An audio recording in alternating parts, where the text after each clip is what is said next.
Hey folks, welcome back to Stoic Relationships. Today, we're diving into one of the toughest experiences many of us face. What to do when someone you care about distances themselves and starts ignoring you. It's confusing, it's painful, and let's be real, it feels like a personal rejection. But here's the thing, how you respond in these moments doesn't just affect your relationship with them, it shapes your relationship with yourself. Picture this, you're texting someone, waiting for a reply that never comes. Days turn into weeks, and their absence feels heavier with each passing moment. Your mind starts spinning. What happened? What did I do wrong? You feel like you're stuck in quicksand, sinking deeper with every unanswered question. Sound familiar, folks? If so, let me tell you, you're not alone. And this video is exactly what you need right now. Before we go further, take a moment to pause and reflect. Why does their distance hurt so much? It's not just about their actions, is it? It's about what those actions make you feel. Unworthy, invisible, like you're losing control. And that, folks, is where Stoicism comes in. Stoicism teaches us that while we can't control what others do, we can control how we respond. And in moments like these, your response is everything. Now, let's be clear.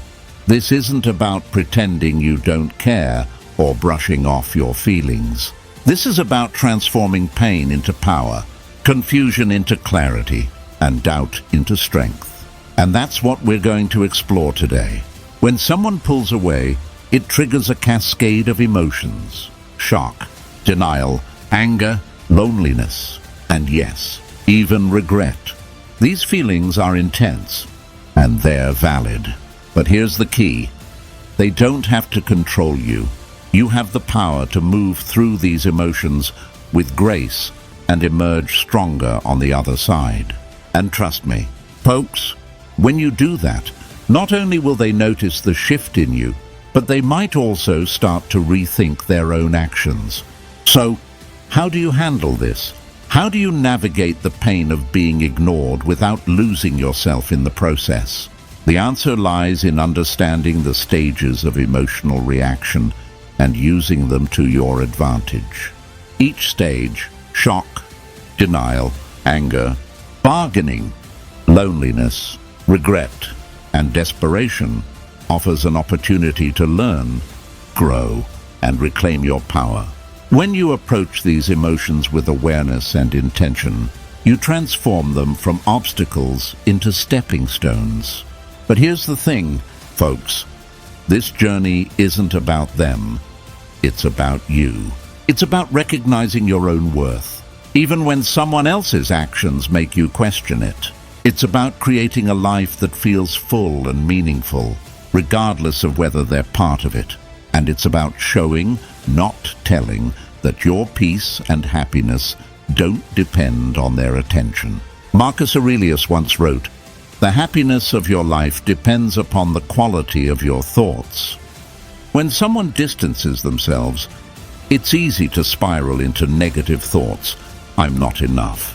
I must have done something wrong. But what if you could shift those thoughts?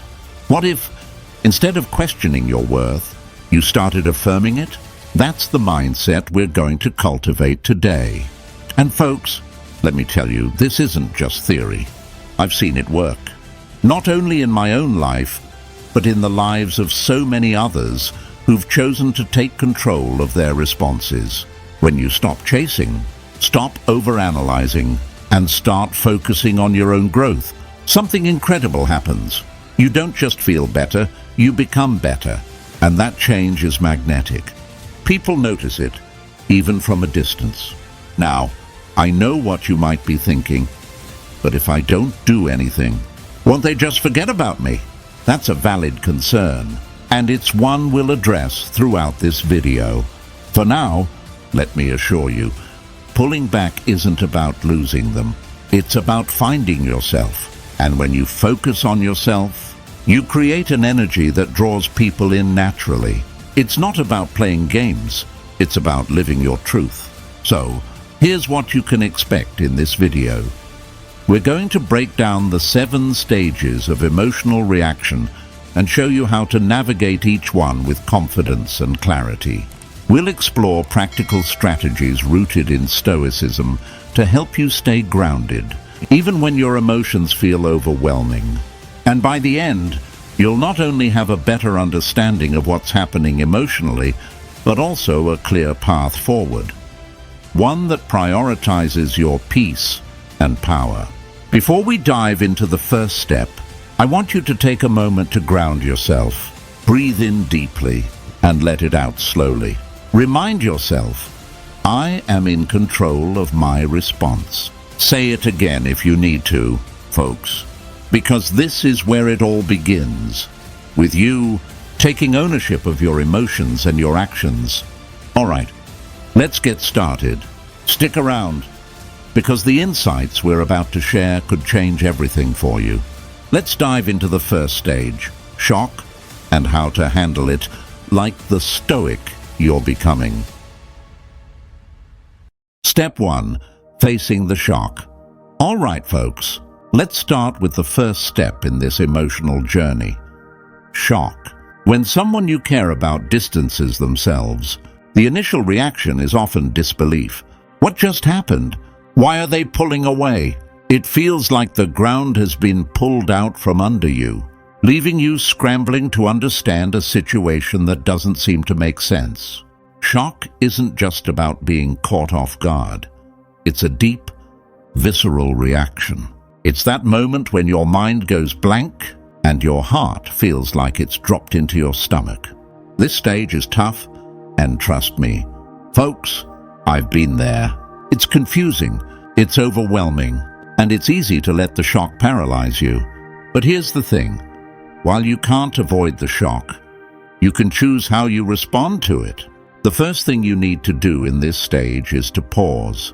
When you're in shock, your brain starts spinning, trying to make sense of the situation. But this frantic analysis often leads to overthinking, anxiety, and even panic. Instead of trying to solve everything at once, give yourself permission to just be in the moment. Take a deep breath. Acknowledge what you're feeling without judgment. Yes, this hurts. Yes, this is confusing. And yes, it's okay to feel this way. Once you've taken that pause, the next step is to ground yourself in the present. Shock has a way of pulling you out of reality and into a loop of what-if scenarios. What if they never come back? What if this is my fault? These questions only feed the uncertainty. To counter this, focus on something tangible. Feel the ground beneath your feet. Notice the rhythm of your breath. Or even just look around the room and name a few objects you see. These simple actions anchor you in the present moment, breaking the cycle of spiraling thoughts. Another important part of managing the shock is to resist the urge to act impulsively. When you're in this stage, it's tempting to immediately reach out to them, to send that long text asking for answers, or to try and fix things. But acting from a place of shock rarely leads to clarity or resolution. Instead, it often adds fuel to the fire, making the situation feel even more chaotic. Remember, folks, clarity doesn't come from panic. It comes from stillness. Let's talk about self-compassion. Shock can make you feel like you're weak for being so affected by their actions. But the truth is, this reaction is completely normal. You're human, and humans are wired to seek connection. Feeling shaken when someone pulls away isn't a sign of weakness. It's a sign that you care, and caring is a strength, not a flaw. So, be kind to yourself. Speak to yourself the way you would to a close friend in this situation. It's okay to feel hurt. It's okay to not have all the answers right now. One powerful way to move through the shock is to write down what you're feeling. Grab a notebook or even just the Notes app on your phone and let your thoughts flow freely. Don't worry about making sense or being organized. Just get the emotions out. Write about what happened, how it made you feel, and what's running through your mind. This process isn't about solving the problem. It's about giving your feelings a space to exist outside of your head. Now, let's address a question I know some of you might have. What if I can't shake the shock? It's important to remember that this stage takes time. There's no right amount of time to process this feeling, and everyone moves through it at their own pace. The goal isn't to rush yourself out of the shock, but to create space for it to settle naturally. The more you allow yourself to feel without resistance, the sooner you'll start to find clarity. Here's a simple exercise to help you work through this stage. Take a moment right now and repeat this affirmation to yourself. I am allowed to feel this, and I am capable of handling it. Write it down if that helps. Say it out loud if you need to. These words are a reminder that shock doesn't define you.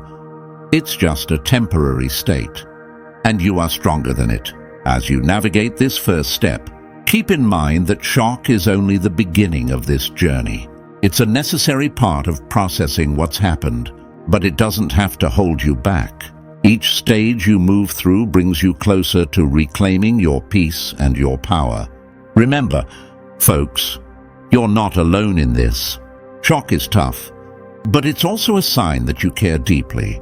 And caring is a beautiful thing, even when it hurts. You've already taken the first step by acknowledging what you're feeling, and that's something to be proud of. Let's take it one step at a time. In the next stage, we'll dive into denial and how to handle it with strength and clarity.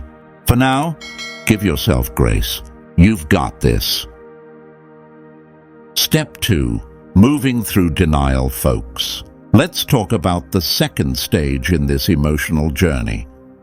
Denial. After the initial shock of someone distancing themselves, your mind often moves to a place where it tries to soften the blow. This isn't really happening, right? Maybe they're just busy. They'll text back soon. Everything's still fine. Sound familiar? Denial is your brain's way of protecting you from the full weight of reality. But staying in this stage too long can hold you back from moving forward. Denial can feel deceptively comforting at first. It's easier to believe that their silence is temporary or accidental than to confront the possibility that they're intentionally creating distance.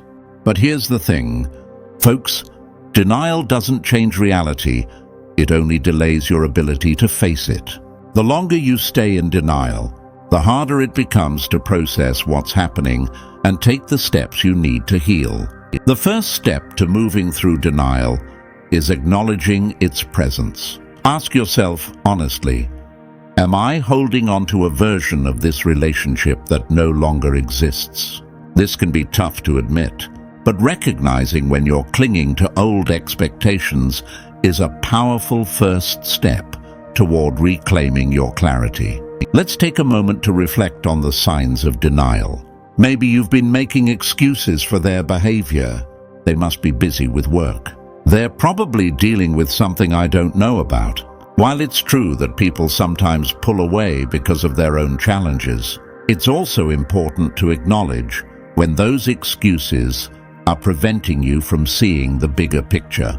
If their actions consistently show distance, it's time to accept what's in front of you. Another common part of denial is replaying past moments to convince yourself that everything is still okay. But we had such a good time last week. They wouldn't just disappear after that, right? Holding on to those memories can feel comforting, but it also keeps you stuck in the past. Instead of focusing on what was, try to ground yourself in what is. Ask yourself, what are their actions showing me right now? Here's where Stoicism becomes a powerful tool. Folks, one of the core principles of Stoicism is accepting what's within your control and letting go of what isn't. Denial often stems from a desire to control the uncontrollable, to rewrite the story in your head so it feels less painful. But the truth is, you can't control their actions or their feelings. What you can control is how you choose to respond. So, how do you move through denial? Start by grounding yourself in reality. This doesn't mean being harsh or critical. It means being honest. Write down what you know to be true about the situation. For example, they haven't responded to my messages in 2 weeks. When I reached out, they seemed distant. Seeing the facts on paper can help you separate what's real from the stories your mind is creating. Another powerful step is to challenge the narrative your denial is building. If you find yourself thinking, "They're just busy right now," ask yourself, is that truly the most likely explanation? Or am I trying to avoid a more difficult truth? This isn't about being pessimistic. It's about being honest with yourself so you can move forward. While working through denial, it's also important to practice self-compassion. Denial isn't a weakness. It's a natural response to emotional pain. Be gentle with yourself as you process these feelings. Remind yourself, it's okay to feel this way. I'm giving myself time to adjust and find clarity. Let's also talk about what to do when denial makes you feel stuck. One effective strategy is to shift your focus from why to what. Instead of asking, "Why are they doing this? Why is this happening?" Ask yourself, "What can I do for myself right now?" Maybe it's taking a walk, calling a supportive friend, or diving into a project that excites you. These actions won't erase the pain, but they'll help you reconnect with the parts of your life that are within your control. Here's a practical exercise to help you move through denial. Take a piece of paper and create 2 columns. In the first column, write down the things you wish were true about the situation. For example, "I wish they were still reaching out. I wish things felt the way they used to." In the second column, write down the realities of the situation. They've been distant. They haven't responded to my last few messages. This isn't about being negative. It's about giving yourself a clear picture of where things stand so you can make informed choices moving forward. Denial can feel like a safe place to stay, but it's not where growth happens. By facing reality with honesty and compassion, you open the door to healing and clarity. You start to reclaim your energy, your focus, and your sense of self. As we move into the next stage, anger, you'll see how facing reality sets the stage for channeling your emotions into something productive. For now, take a moment to remind yourself, "I am strong enough to face the truth, and I trust myself to handle it." Hold on to that thought. Folks, you've got this. Step 3. Channeling anger into strength. All right, folks, let's move into the next stage. Anger. When someone distances themselves or ignores you, it's natural to feel a spark of anger rise inside. How could they do this to me? After everything we've been through, this is how they treat me. Anger often feels intense, even overwhelming. But here's the thing, it's not inherently bad.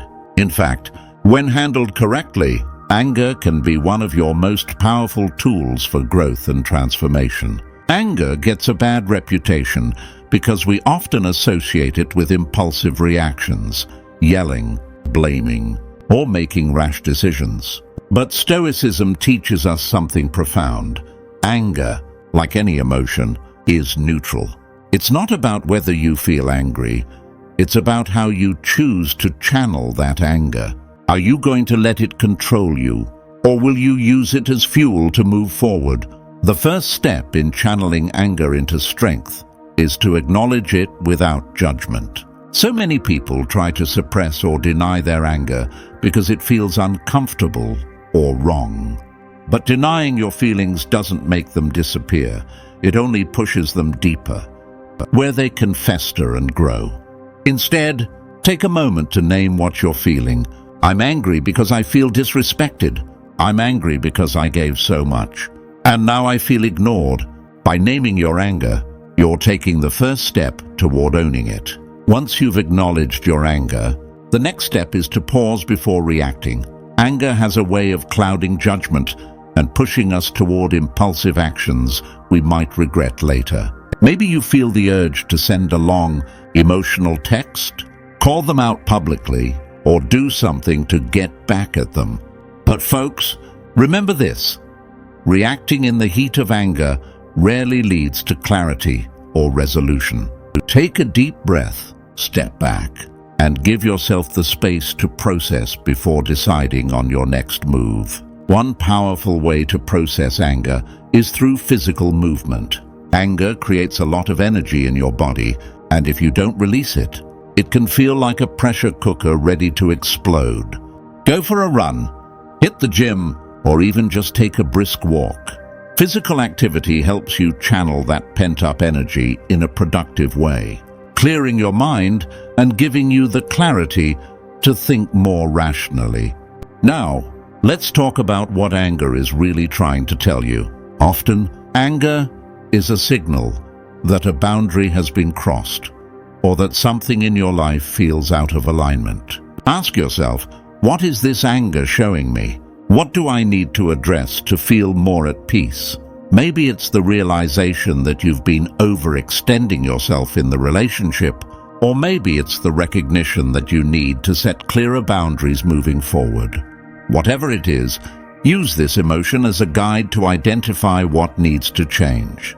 Here's where Stoic wisdom becomes invaluable.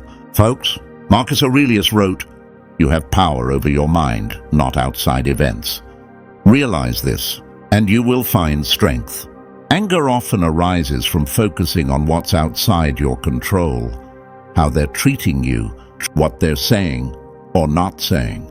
But when you shift your focus to what you can control, your thoughts, your actions, and your responses, you transform anger from a reactive force into a productive one. For example, instead of fixating on why they've pulled away, channel your energy into something that uplifts you. Dive into a project you've been putting off, spend time with friends who make you feel valued, or invest in a skill you've always wanted to learn. These actions don't just distract you from the anger, they empower you to take back control of your life. Another strategy is to express your anger in a way that feels constructive. Write down everything you're feeling. No filters, no judgment, just pure honesty. You don't have to share it with anyone. The act of getting it out of your head and onto paper can be incredibly liberating. Once you've expressed it, take a moment to reflect. What do I want to do with this energy now? Here's a practical exercise to help you channel your anger into strength. Think about one area of your life where you've been holding back. Maybe it's a personal goal, a creative project, or a relationship you've neglected. Use the energy from your anger to fuel action in that area. Let it remind you of your power, your resilience, and your ability to create positive change, even in the face of difficulty. Finally, remember that anger, like all emotions, is temporary. It feels intense in the moment, but it doesn't define you. By acknowledging it, processing it, and using it as fuel for growth, you're not just moving through this stage, you're becoming stronger because of it. Take this thought with you. I have the power to turn my anger into strength. Write it down, repeat it to yourself, and let it guide you as you navigate this stage. As we move into the next step, bargaining, you'll see how each stage builds on the last, bringing you closer to clarity and peace. For now, focus on what's within your control and trust that you have the strength to channel your emotions into something meaningful. Step 4. Breaking free from bargaining now. Folks, let's talk about the next stage in this journey, bargaining. After the initial shock, denial, and anger, many of us fall into a mental negotiation phase. If only I had done this differently, they wouldn't have pulled away. Maybe if I reach out now, we can fix things. What can I do to bring them back? Bargaining is an attempt to regain control over something that feels entirely out of your hands. But here's the thing, it's a trap. Bargaining can make you feel like you're taking action, but in reality, it keeps you stuck. You're holding on to the past, replaying scenarios, and looking for ways to reverse something that's already happened.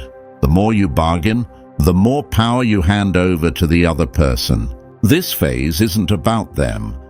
It's about breaking free from that cycle and reclaiming your energy. The first step in breaking free from bargaining is to recognize when you're doing it. Pay attention to your thoughts. Are you dwelling on what you could have done differently? Are you constantly thinking about ways to fix the relationship, even if it means compromising your own needs? If so, pause and remind yourself, bargaining won't change the past. It only delays my ability to move forward. Let's address one of the biggest challenges in this stage, the urge to reach out. Maybe you're tempted to send a long text apologizing for things you didn't even do. Or maybe you're crafting the perfect message to remind them of what you shared. But folks, here's the hard truth. If someone has already pulled away, no amount of convincing will bring them back if they're not ready. Instead of focusing on what you can say to them, focus on what you can say to yourself. One way to shift out of bargaining is to practice acceptance. This doesn't mean giving up hope or pretending you don't care. It means accepting the reality of where things stand right now. Write down a simple statement. I cannot change what has already happened, but I can choose how I move forward. Repeat it to yourself whenever you feel the urge to bargain. Acceptance is not a weakness. It's a strength that allows you to take back control of your life. Let's also talk about self-respect, folks. Bargaining often comes from a place of fear. Fear of losing them, fear of being alone, fear of regret. But when you prioritize your self-respect over your fears, you create a foundation of strength. Ask yourself, am I willing to sacrifice my dignity to keep someone in my life? If the answer is no, then it's time to set boundaries, not just with them, but with yourself. Another powerful tool to break free from bargaining is gratitude. It might sound counterintuitive, but gratitude shifts your focus from what's missing to what's present. Take a moment to write down 3 things you're grateful for in your life right now. They don't have to be big. Maybe it's the support of a friend, the warmth of your morning coffee, or the way you've shown resilience through this challenge. Gratitude doesn't erase the pain, but it reminds you that your life is bigger than this one relationship. While you're working through this stage, it's important to create distance, not just physically, but mentally and emotionally. Stop replaying conversations in your head. Stop checking their social media. These habits keep you tied to the past and prevent you from focusing on the present. Instead, redirect your energy toward things that bring you joy and fulfillment. Maybe it's diving into a hobby, starting a new project, or simply spending time with people who uplift you. Every small step you take away from bargaining is a step toward freedom. Here's a practical exercise to help you break free from bargaining. Write a letter to the person who pulled away. Pour out all your feelings, your regrets, your hopes, and your fears. Be as honest as you can.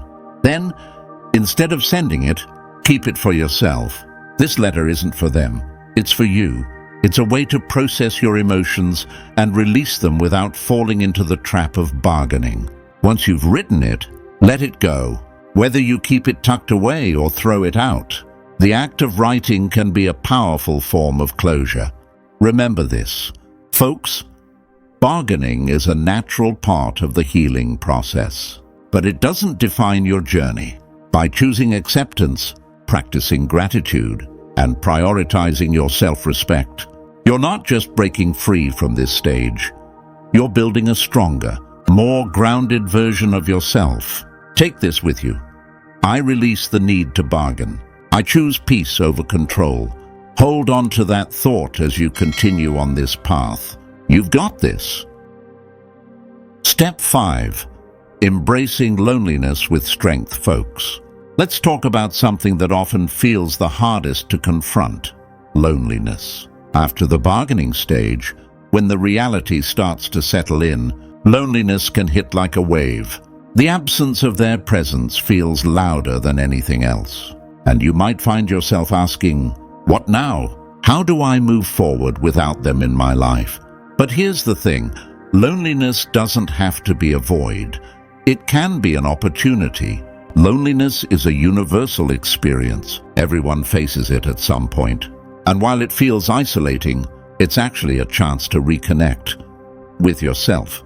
The quiet moments, the stillness, and the space that loneliness creates can be uncomfortable, but they also hold incredible potential for growth. When you embrace this stage instead of resisting it, you unlock a kind of strength that few things can teach you. The first step to navigating loneliness is shifting your perspective. Instead of seeing it as something negative, try reframing it as a period of self-discovery. Ask yourself, what can I learn about myself in this time? What parts of me have I been neglecting? Use the quiet to explore your passions, your dreams, and even the parts of yourself that you may have set aside in the relationship. It's also important to create routines that nurture you. Loneliness often feels overwhelming because it lacks structure. Without the rhythm of interaction, days can feel endless. But folks, you have the power to fill that time with meaningful activities. Start small. Take a walk every morning. Set aside time to cook something nourishing. Or dedicate 30 minutes a day to a hobby you love. These routines don't just fill the space. They give you a sense of purpose and stability. Here's where Stoicism offers incredible insight. Marcus Aurelius once said, "Nowhere can man find a quieter or more untroubled retreat than in his own soul." Loneliness, though uncomfortable, is a reminder to turn inward. It's a chance to find peace within yourself, instead of seeking it from others. Spend time journaling, meditating, or simply reflecting on what truly matters to you.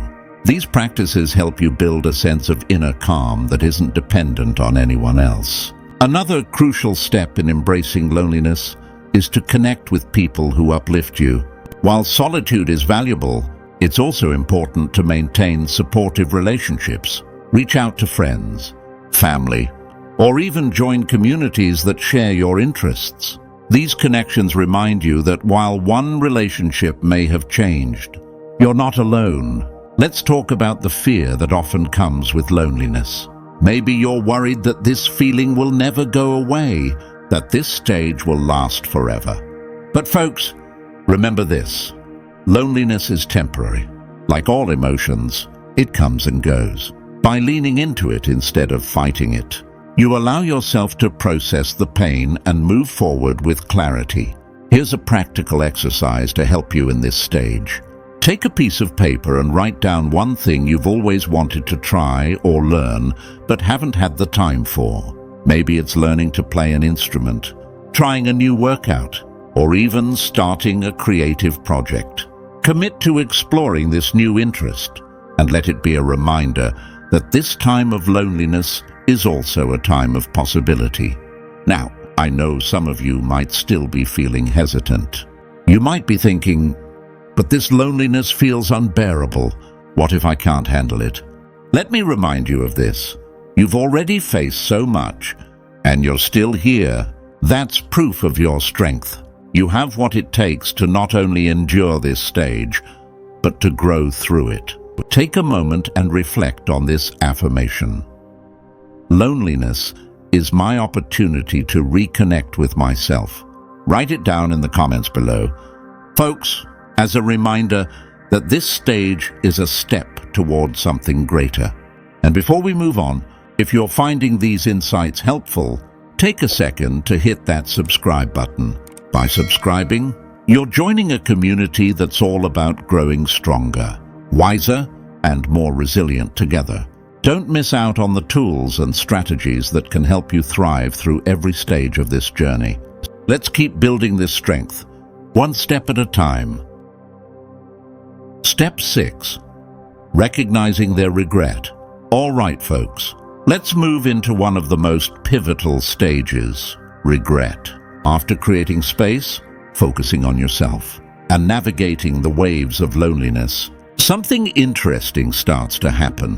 While you're busy growing and thriving, the person who distanced themselves begins to feel the weight of their own decisions. Regret starts to creep in. They begin to notice your absence and wonder if they made a mistake. But here's the thing. This stage isn't just about their regret. It's about how you handle it. The first sign of regret often comes subtly. Maybe they start liking your posts on social media, or you receive a random message from them asking how you've been. These gestures might feel small, but they often signal something deeper. Regret doesn't usually show up as a grand apology or declaration. It sneaks in quietly. And while it's tempting to immediately respond or assume everything will go back to the way it was, this is the moment to pause. Let's talk about why this happens. When someone distances themselves, they often expect you to chase them. But when you don't, when you step back with confidence and focus on your own growth, it disrupts their expectations. They start to realize that you're not just sitting around waiting for them. Your strength, independence, and resilience create a sense of curiosity and, yes, regret. They begin to wonder, what have I lost? Here's where your mindset becomes crucial. Recognizing their regret doesn't mean jumping back into the dynamic that caused the distance in the first place. This stage is an opportunity for you to assess whether their intentions align with your values and boundaries. Ask yourself, why are they reaching out now? Are they ready to meet me with the respect and effort I deserve? Their regret is not an invitation to abandon your growth. It's a chance to reaffirm it. One of the most important things you can do during this stage is to maintain your self-respect. It's easy to feel validated by their regret. But remember, folks, your worth doesn't depend on their recognition of it. You were valuable before they realized what they lost, and you're valuable now. Don't let their regret dictate your actions. Instead, use this stage to further solidify the boundaries you've built. Here's a practical tip for navigating this stage. Take your time before responding to their attempts to reconnect. Whether it's a text, a comment, or even an invitation to talk, give yourself a moment to reflect. Ask yourself, what do I want from this interaction? What am I willing to accept or not accept? By approaching their regret with clarity, you protect your peace while deciding how to move forward. While this stage can feel like a turning point, it's also a reminder of how far you've come. Their regret isn't about proving anything to you. It's a reflection of the strength and growth you've demonstrated. Whether or not they play a role in your future, you've already shown yourself that you have the resilience to thrive on your own. Let's wrap up this stage with an affirmation. Their regret is not my validation. My worth comes from within. Write it down, folks, and carry it with you as a reminder of your power. Step 7. Watching their desperation unfold. Folks, we've reached the final stage, desperation. After distancing themselves and realizing the depth of their regret, the person who pulled away may enter a phase of frantic effort to reconnect. This stage isn't just about them scrambling to regain your attention. It's about how you navigate this dynamic with wisdom, strength, and dignity. Desperation often shows up in unexpected ways. Maybe they start sending you long messages, apologizing for their behavior, or trying to explain why they pulled away. Perhaps they even make bold gestures to get back into your life. On the surface, this might feel validating, proof that they finally understand what they lost. But folks, here's the thing. Desperation is often fueled by their emotions, not necessarily by a genuine readiness to repair the relationship. Your job here is to stay grounded and approach the situation with clarity.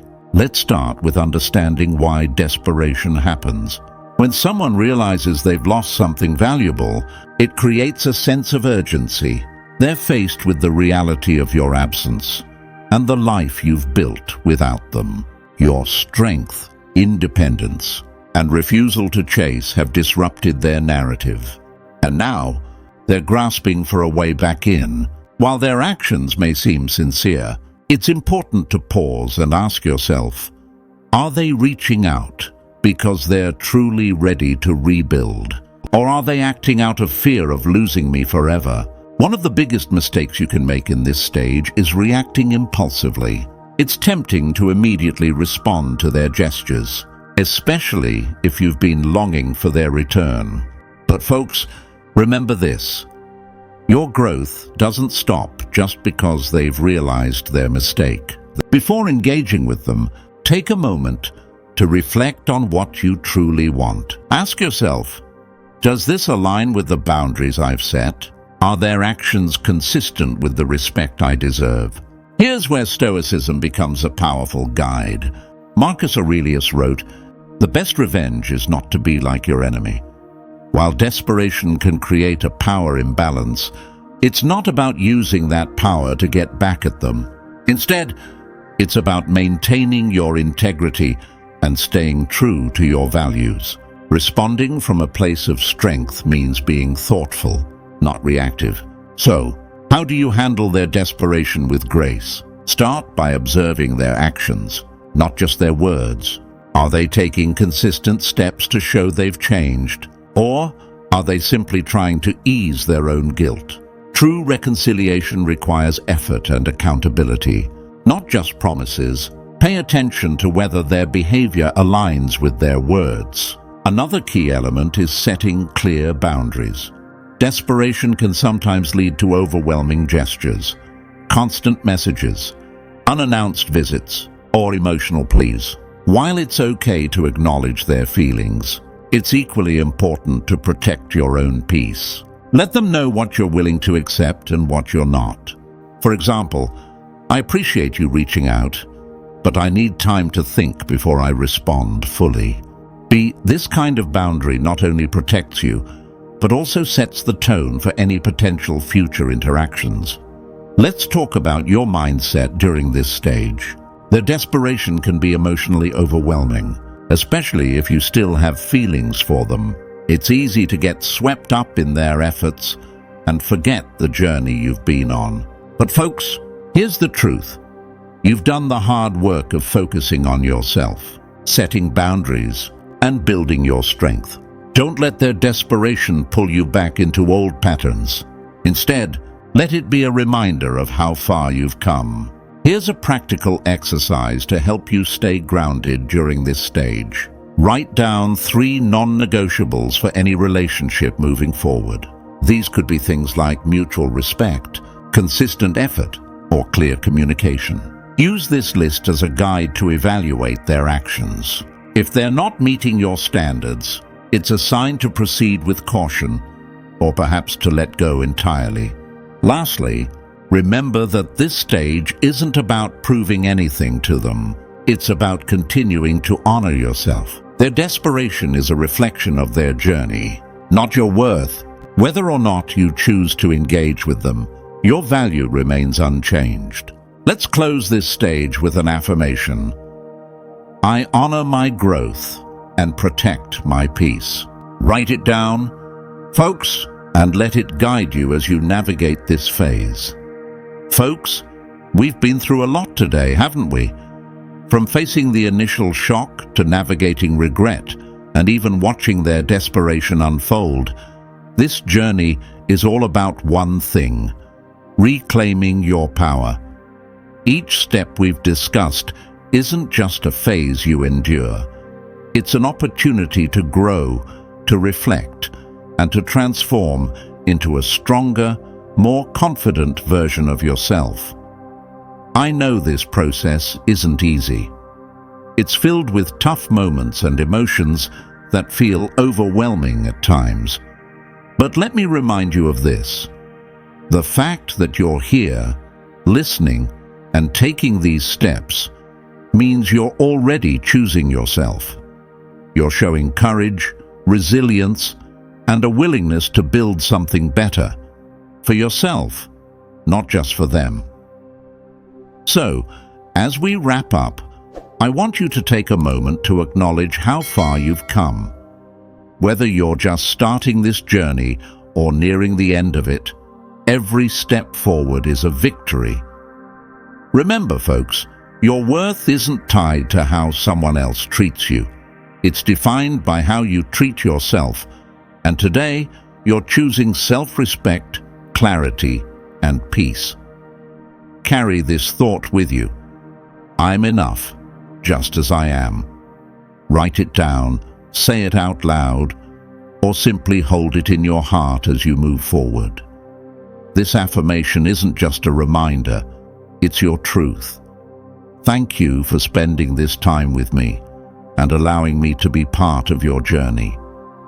I'm proud of the work you're doing and the strength you're showing. You've got this, folks. Until next time, take care of yourself and keep moving forward.